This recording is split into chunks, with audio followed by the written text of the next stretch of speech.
90, 100, 110,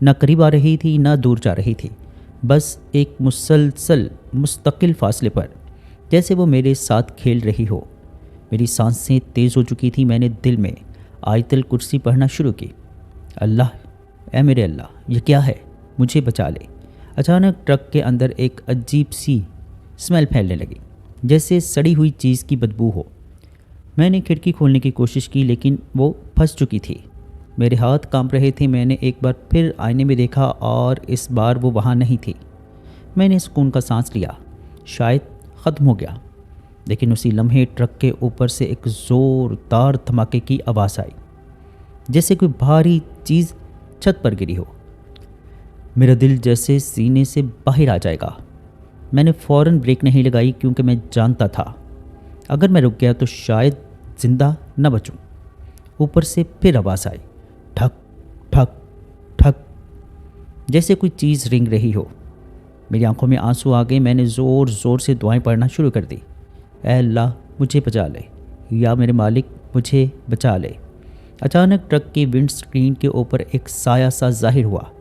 وہ چیز اب میرے ٹرک کے سامنے تھی، لیکن وہ باہر نہیں تھی، وہ شیشے کے ساتھ چپکی ہوئی تھی۔ اس کا چہرہ بالکل میرے سامنے تھا۔ اس کی سیاہ آنکھیں سیدھا میری روح میں دیکھ رہی تھیں۔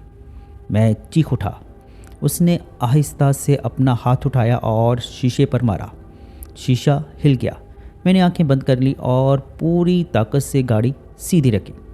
پھر اچانک سب کچھ خاموش ہو گیا، نہ آواز، نہ سایہ، نہ وہ چیز۔ میں نے آہستہ سے آنکھیں کھولی۔ سڑک خالی تھی۔ میں نے ٹرک نہیں روکا، میں سیدھا اگلے شہر تک گیا بغیر رکے۔ جب میں ایک چھوٹے سے ہوٹل پر پہنچا تو میں گاڑی سے نیچے اترا اور زمین پر بیٹھ گیا۔ میرے پیر جواب دے چکے تھے۔ ہوٹل والے نے پوچھا، بھائی خیریت ہے؟ میں کچھ نہ کہہ سکا۔ میں نے بس اوپر دیکھا اور پھر اپنے ٹرک کی چھت کی طرف۔ وہاں گہرے نشانات تھے، جیسے کسی نے ناخنوں سے لوہے کو کھرچا ہو۔ اس رات کے بعد میں نے کبھی رات کے وقت اکیلے سفر نہیں کیا، اور آج بھی جب میں اس سڑک کے قریب سے گزرتا ہوں تو مجھے لگتا ہے کوئی اب بھی میرا انتظار کر رہا ہے، کوئی جو خالی سڑکوں پر اکیلے چلنے والوں کا پیچھا کرتا ہے، اور شاید اگلی بار وہ مجھے جانے نہ دے۔ بڑھتے ہیں ایک اور سٹوری کی جانب۔ میں آج بھی اس رات کو نہیں بھول پایا، اور شاید کبھی بھول بھی نہ سکوں۔ میرا نام ساجد علی ہے اور میں پچھلے 10 سال سے ملتان کے مضافاتی علاقے میں ایک چھوٹا سا جنرل سٹور چلاتا ہوں۔ میری دکان ریلوے کراسنگ کے تقریباً 200 میٹر کے فاصلے پر ہے، وہی کراسنگ جس کے بارے میں آج آپ کو سب کچھ بتانے جا رہا ہوں۔ یہ بات تقریباً 1.5 سال پرانی ہے۔ شروع میں سب کچھ معمول کے مطابق تھا۔ روز کی طرح لوگ آتے، سامان لیتے اور چلے جاتے۔ ریلوے کراسنگ دن میں کئی بار بند ہوتی، گاڑیاں رکتی، ٹرین گزرتی، پھر زندگی واپس چل پڑتی۔ لیکن پھر ایک عجیب سا سلسلہ شروع ہوا۔ پہلی موت ایک موٹر سائیکل والے کی ہوئی۔ رات تقریباً 11:30 بجے کا وقت تھا۔ میں دکان بند کرنے ہی والا تھا کہ اچانک زوردار بریک کی آواز آئی، پھر ایک چیخ اور پھر مکمل خاموشی۔ میں فوراً باہر نکلا اور کراسنگ کی طرف بھاگا۔ لوگ جمع ہونا شروع ہو چکے تھے۔ ٹرین گزر چکی تھی اور پٹریوں کے پاس ایک آدمی کی لاش پڑی تھی۔ اس کی موٹر سائیکل کچھ فاصلے پر گری ہوئی تھی۔ لوگ کہہ رہے تھے کہ وہ بندہ کراسنگ کے باوجود زبردستی گزرنے کی کوشش کر رہا تھا اور ٹرین سے ٹکرا گیا۔ یہ کوئی نئی بات نہیں تھی، ایسے حادثے اکثر ہوتے رہتے ہیں۔ ہم نے اسے ایک بدقسمت حادثہ سمجھ کر بھلا دیا، لیکن اصل کہانی اس کے بعد شروع ہوئی۔ دوسری موت بالکل 1 ہفتے بعد ہوئی، اور حیران کن بات یہ تھی کہ وقت بھی وہی تھا، تقریباً 11:30 بجے۔ اس بار ایک رکشہ والا تھا۔ دیکھنے والوں کا کہنا تھا کہ وہ رکشہ چلا رہا تھا، لیکن جیسے ہی کراسنگ کے قریب پہنچا وہ اچانک رک گیا، جیسے کسی نے اسے روک دیا ہو۔ ٹرین کی سیٹی بج رہی تھی، گیٹ بند تھا، لیکن وہ وہیں کھڑا رہا۔ پھر اچانک اس نے رکشہ آگے بڑھایا، سیدھا پٹریوں کی طرف۔ لوگ چیخے، لیکن اب دیر ہو چکی تھی۔ ٹرین نے اس سے ٹکر مار دی۔ میں اس دن بھی موقع پر موجود تھا اور اس بار کچھ عجیب تھا۔ اس کے چہرے پر خوف تھا، ایسا خوف جیسے اس نے مرنے سے پہلے کچھ ایسا دیکھا ہو جو وہ برداشت نہ کر سکا۔ اب لوگوں میں باتیں شروع ہو گئی تھیں۔ کسی نے کہا وہاں جنات ہیں، کسی نے کہا کوئی سایہ ہے، اور کچھ لوگ اسے محض اتفاق کہہ رہے تھے۔ میں بھی ان لوگوں میں سے تھا جو اسے محض اتفاق سمجھ رہے تھے۔ لیکن پھر تیسری موت ہوئی اور اس بار بھی میں خود وہاں پر موجود تھا۔ اس رات میں نے دکان تھوڑی دیر سے بند کی۔ 12 بجنے والے تھے۔ میں نے شٹر گرایا اور گھر جانے کے لیے نکلا۔ راستہ وہی تھا، ریلوے کراسنگ سے گزر کر۔ جب میں وہاں پہنچا تو عجیب سا سکون تھا، نہ کوئی گاڑی نہ کوئی آدمی، بس دور کہیں کتے بھونک رہے تھے۔ میں نے موٹر سائیکل آہستہ کی کیونکہ مجھے دور سے ٹرین کی ہلکی سی آواز سنائی دے رہی تھی۔ میں رک گیا۔ گیٹ ابھی کھلا تھا لیکن میں نے احتیاطاً انتظار کرنے کا سوچا۔ اسی دوران میری نظر پٹریوں کے پاس کھڑے ایک شخص پر پڑی۔ وہ سفید کپڑوں میں ملبوس تھا۔ پہلے تو مجھے لگا کوئی عام آدمی ہوگا، لیکن پھر کچھ عجیب محسوس ہوا۔ وہ بالکل ساکت کھڑا تھا، نہ ہل رہا تھا نہ ادھر ادھر دیکھ رہا تھا، بس پٹریوں کی طرف منہ کیے کھڑا تھا۔ میں نے اسے آواز دی، بھائی صاحب ٹرین آ رہی ہے۔ کوئی جواب نہیں آیا۔ میں نے دوبارہ پکارا لیکن وہ ویسے ہی کھڑا رہا۔ میرا دل اب بے چین ہونے لگا۔ ٹرین کی آواز اب تیز ہو رہی تھی۔ میں نے موٹر سائیکل سائڈ پر کھڑی کی اور اس کی طرف بڑھنے لگا۔ جیسے ہی میں اس کے قریب پہنچا، اس نے آہستہ سے اپنا سر میری طرف موڑا۔ اسے دیکھ کر میری سانس رک گئی۔ اس کا چہرہ غیر معمولی طور پر پیلا تھا اور اس کی آنکھیں ایسی خالی جیسے اندر کچھ ہو ہی نہ۔ میں نے گھبرا کر ایک قدم پیچھے لیا۔ آپ ٹھیک ہیں؟ میں نے اس سے پوچھا۔ وہ خاموش رہا، پھر اچانک اس نے اپنا ہاتھ اٹھایا اور پٹریوں کی طرف اشارہ کیا۔ میں نے اس سمت دیکھا اور اسی لمحے ٹرین کی تیز روشنی ہماری طرف آ رہی تھی۔ میں نے فوراً اس کی طرف دیکھا لیکن وہ غائب تھا، بالکل اچانک، جیسے کبھی وہاں پر وہ تھا ہی نہیں۔ میرے جسم میں سنسنی دوڑ گئی۔ میں نے پیچھے ہٹنا چاہا لیکن میرے پاؤں جیسے زمین میں گڑ گئے تھے۔ اسی لمحے ایک زوردار چیخ سنائی دی۔ میں نے چونک کر دیکھا۔ ایک نوجوان لڑکا پٹریوں کے بیچوں بیچ کھڑا تھا۔ وہ وہی لڑکا تھا جو کچھ دیر پہلے میرے پاس سے گزرا تھا۔ وہ چیخ رہا تھا لیکن ہل نہیں رہا تھا۔ میں نے دوڑ کر اسے پکڑنے کی کوشش کی لیکن جیسے ہی میں اس کے قریب پہنچا، ٹرین آ گئی اور سب کچھ ختم ہو گیا۔ میں زمین پر بیٹھ گیا۔ میری سانس رک گئی تھی۔ میں نے اپنی آنکھوں سے دیکھا تھا، وہ آدمی جو مجھے نظر آیا تھا وہی اس لڑکے کو پٹریوں کی طرف لے گیا تھا، یا شاید میں پاگل ہو رہا تھا۔ اس واقعے کے بعد میں کئی دن تک دکان نہیں کھول سکا۔ میں بیمار ہو گیا۔ پھر میں نے تحقیق شروع کی، پرانے لوگوں سے بات کی، ریلوے کے عملے سے پوچھا اور جو کچھ مجھے پتہ چلا اس نے میری روح کو ہلا دیا۔ تقریباً 20 سال پہلے اسی کراسنگ پر ایک فیملی حادثے کا شکار ہوئی تھی۔ ایک باپ، ماں اور ان کا بیٹا۔ وہ لوگ کار میں تھے۔ کہا جاتا ہے کہ کراسنگ کھلی تھی لیکن جیسے ہی وہ لوگ پٹریوں پر پہنچے گاڑی بند ہو گئی۔ انہوں نے باہر نکلنے کی کوشش کی لیکن دروازے نہیں کھلے۔ ٹرین آ رہی تھی، لوگ چیخ رہے تھے لیکن کوئی کچھ نہ کر سکا۔ ٹرین نے گاڑی کو ٹکر ماری اور سب وہیں ختم ہو گیا۔ اس کے بعد لوگوں نے دعویٰ کیا کہ انہیں وہاں ایک سفید کپڑوں والا آدمی دکھائی دیتا ہے جو لوگوں کو پٹریوں کی طرف بلاتا ہے یا ان کے سامنے آ کر انہیں الجھا دیتا ہے اور پھر وہ لوگ مر جاتے ہیں۔ میں نے یہ سب سن کر فیصلہ کیا کہ میں رات کو وہاں سے کبھی نہیں جاؤں گا، لیکن قسمت کو کچھ اور ہی منظور تھا۔ ایک رات مجھے مجبوراً دیر ہو گئی۔ جب میں کراسنگ کے قریب پہنچا میرا دل زور زور سے دھڑک رہا تھا۔ میں نے نظریں نیچی رکھی اور تیزی سے گزرنے کی کوشش کی، لیکن پھر میرے کانوں میں ایک آواز گونجی، ساجد۔ وہ آواز سن کر میں رک گیا۔ یہ میری آواز تھی۔ میں نے آہستہ سے سر اٹھایا اور وہاں وہی آدمی کھڑا تھا، سفید کپڑوں میں۔ اس بار وہ مسکرا رہا تھا اور اس کی آنکھیں سیدھا میری طرف دیکھ رہی تھی۔ میں نے فوراً موٹر سائیکل موڑی اور وہاں سے بھاگ گیا۔ میں نے پیچھے مڑ کر نہیں دیکھا۔ لیکن آج بھی جب رات ہوتی ہے اور دور سے ٹرین کی آواز آتی ہے، مجھے لگتا ہے وہ اب بھی وہاں ہے، کسی اگلے شکار کے انتظار میں۔ بڑھتے ہیں ایک اور سٹوری کی جانب۔ یہ سٹوری ہم سے شیئر کی ہے احمد رضوی نے۔ چلیے سنتے ہیں احمد رضوی کی سٹوری انہیں کی زبانیں۔ میرا نام احمد رضوی ہے۔ میں آج بھی رات کو سوتے وقت لائٹس بند نہیں کر پاتا۔ یہ واقعہ تقریباً 2 سال پہلے کا ہے، جب میں لاہور کے علاقے DHA فیز 6 میں ایک کرائے کے گھر میں رہتا تھا۔ میں ایک سافٹ ویئر انجینئر ہوں اور گھر سے کام کرتا ہوں، اس لیے مجھے ایک پرسکون جگہ چاہیے تھی۔ وہ علاقہ ویسے بھی کافی محفوظ اور خاموش سمجھا جاتا ہے۔ میرے گھر کے سامنے ایک بہت بڑا پرانا سا بنگلہ تھا، جس کے بارے میں پورے بلاک میں عجیب عجیب باتیں مشہور تھیں۔ شروع میں نے ان سب باتوں کو سنجیدہ نہیں لیا، لیکن پھر ایک فیملی وہاں شفٹ ہوئی۔ وہ دن آج بھی مجھے یاد ہے۔ دوپہر کے قریب ایک بڑی سی گاڑی آ کر بنگلے کے باہر رکی۔ اس میں سے ایک مرد، اس کی بیوی اور 2 بچے نکلے۔ مرد کی عمر تقریباً 45 سال ہوگی۔ اس کی آنکھوں میں عجیب سی تھکن تھی، جیسے وہ کسی بڑی مصیبت سے بھاگ کر یہاں آیا ہو۔ اس کا نام فہد تھا۔ میں نے خود جا کر ان کا استقبال کیا، کیونکہ میں اس بلاک میں نیا نہیں تھا اور یہاں لوگ ایک دوسرے کو جانتے تھے۔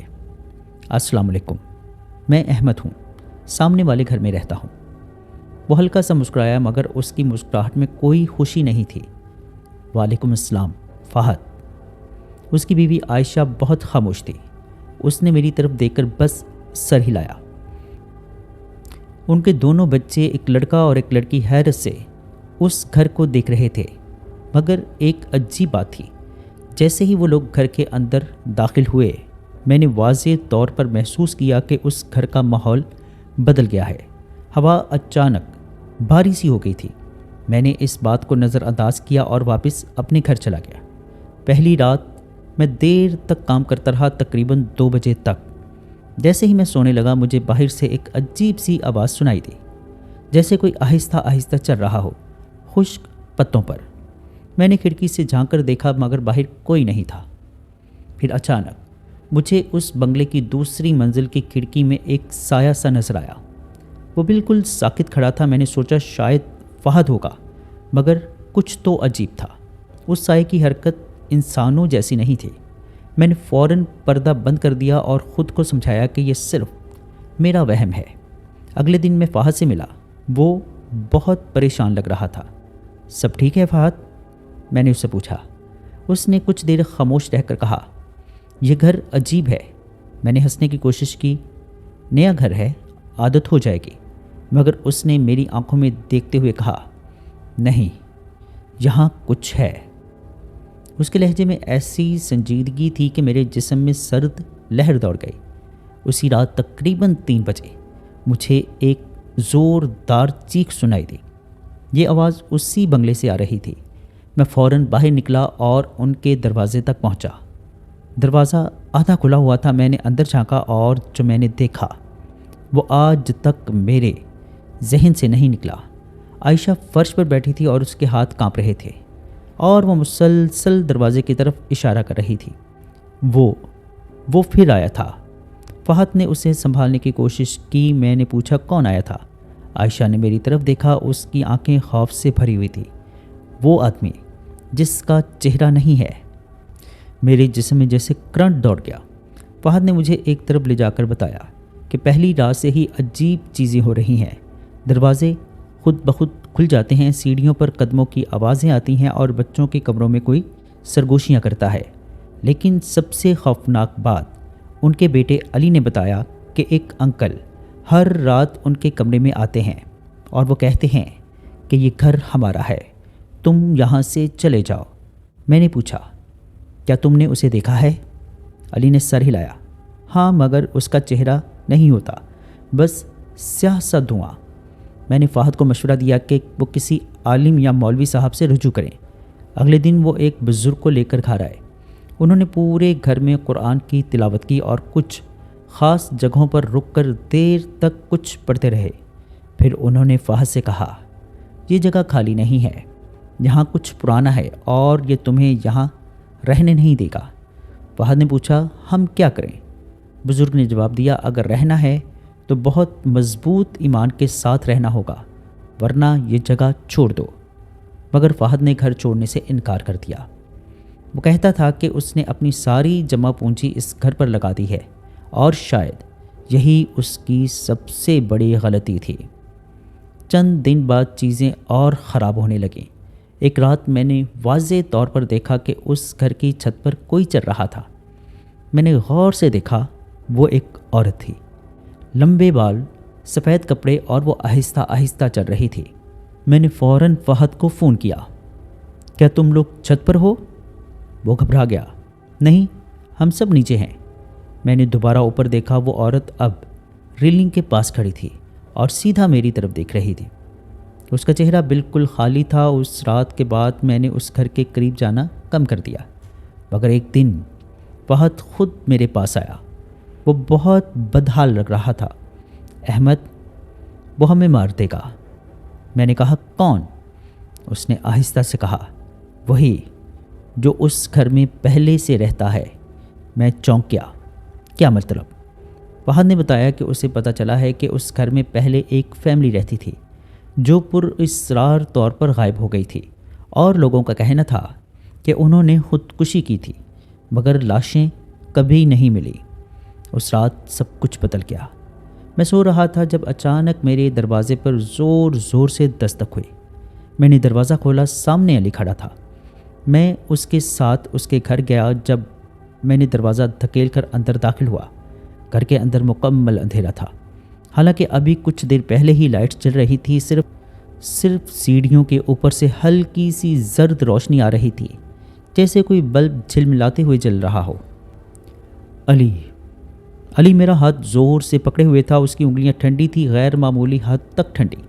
انکل، وہ اوپر ہے۔ اس کی آواز کانپ رہی تھی۔ میرا دل تیزی سے دھڑک رہا تھا، لیکن میں نے خود کو سنبھالا اور آہستہ آہستہ سیڑھیوں کی طرف بڑھا۔ ہر قدم کے ساتھ گھر کے اندر کی خاموشی اور بھاری ہوتی جا رہی تھی۔ ایسا لگ رہا تھا جیسے دیواریں بھی سانس لے رہی ہوں۔ جیسے ہی ہم اوپر پہنچے، وہی زرد روشنی ایک کمرے سے آ رہی تھی۔ دروازہ کھلا ہوا تھا، اندر سے کسی کے رونے کی آواز آ رہی تھی۔ وہ عائشہ کی آواز تھی۔ میں نے دروازہ کھولا اور جو میں نے دیکھا، میری ٹانگیں وہیں جم گئیں۔ عائشہ کمرے کے بیچوں بیچ بیٹھی ہوئی تھی۔ اس کے بال بکھرے ہوئے تھے اور وہ اپنے ہاتھوں سے فرش کو کھودنے کی کوشش کر رہی تھی، جیسے کوئی چیز نکالنا چاہتی ہو، اور اس کے پیچھے وہ کھڑا تھا، وہی سایہ، لیکن اس بار وہ پہلے سے زیادہ واضح تھا۔ ایک لمبا سا وجود جس کا جسم دھوئیں کی طرح لہرا رہا تھا، اور اس کا چہرہ مکمل خالی تھا، نہ آنکھیں، نہ ناک اور نہ منہ، صرف ایک سیاہ خلا۔ میں نے چیخنے کی کوشش کی، مگر آواز نہیں نکلی۔ وہ چیز آہستہ آہستہ عائشہ کے قریب جھکی اور اس کے کان کے پاس کچھ سرگوشی کی۔ عائشہ اچانک رک گئی، پھر اس نے اپنا سر میری طرف موڑا۔ اس کی آنکھیں بالکل سفید تھیں۔ یہ گھر ہمارا ہے، تم سب کو جانا ہوگا۔ یہ آواز عائشہ کی نہیں تھی، یہ کسی اور کی تھی۔ علی زور زور سے رونے لگا۔ میں نے فوراً اسے پیچھے کیا اور زور سے کہا، بس ہمیں یہاں سے نکلنا ہوگا۔ جیسے ہی میں نے یہ کہا، وہ سایہ اچانک میری طرف مڑا اور پہلی بار مجھے لگا کہ وہ مجھے دیکھ رہا ہے۔ کمرے کا درجہ حرارت اچانک گر گیا، میری سانس رکنے لگی اور پھر وہ چیز ایک دم سے میری طرف بڑھی۔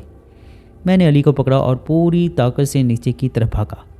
پیچھے سے عائشہ کی چیخیں گونج رہی تھیں، مگر وہ چیخیں انسانی نہیں تھیں۔ ہم جیسے ہی نیچے پہنچے، دروازہ خود بخود بند ہو گیا۔ میں نے پوری طاقت سے اسے کھولا اور باہر نکلایا۔ علی میرے ساتھ چمٹا ہوا تھا اور وہ مسلسل ایک ہی بات دہرا رہا تھا، وہ ہمیں نہیں جانے دے گا، وہ ہمیں نہیں جانے دے گا۔ میں نے فوراً پولیس کو کال کی۔ تقریباً آدھے گھنٹے بعد پولیس آ گئی۔ ہم سب واپس گھر کے اندر گئے، لیکن اوپر والا کمرہ خالی تھا۔ بس فرش پر ناخنوں کے گہرے نشانات تھے، جیسے کسی نے زمین کو چیرنے کی کوشش کی ہو۔ صرف ایک چیز ملی، دیوار پر خون سے لکھا تھا ایک جملہ، یہ گھر کبھی خالی نہیں ہوگا۔ جی دوستو، کیسی لگیں آپ کو سٹوریز؟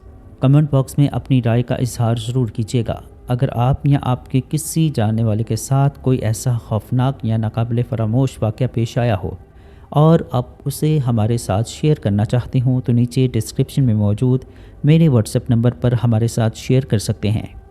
اپنا اور اپنے گھر والوں کا بہت سا خیال رکھیے گا۔ مجھے اور میرے گھر والوں کو اپنی خصوصی دعاؤں میں یاد رکھیے گا۔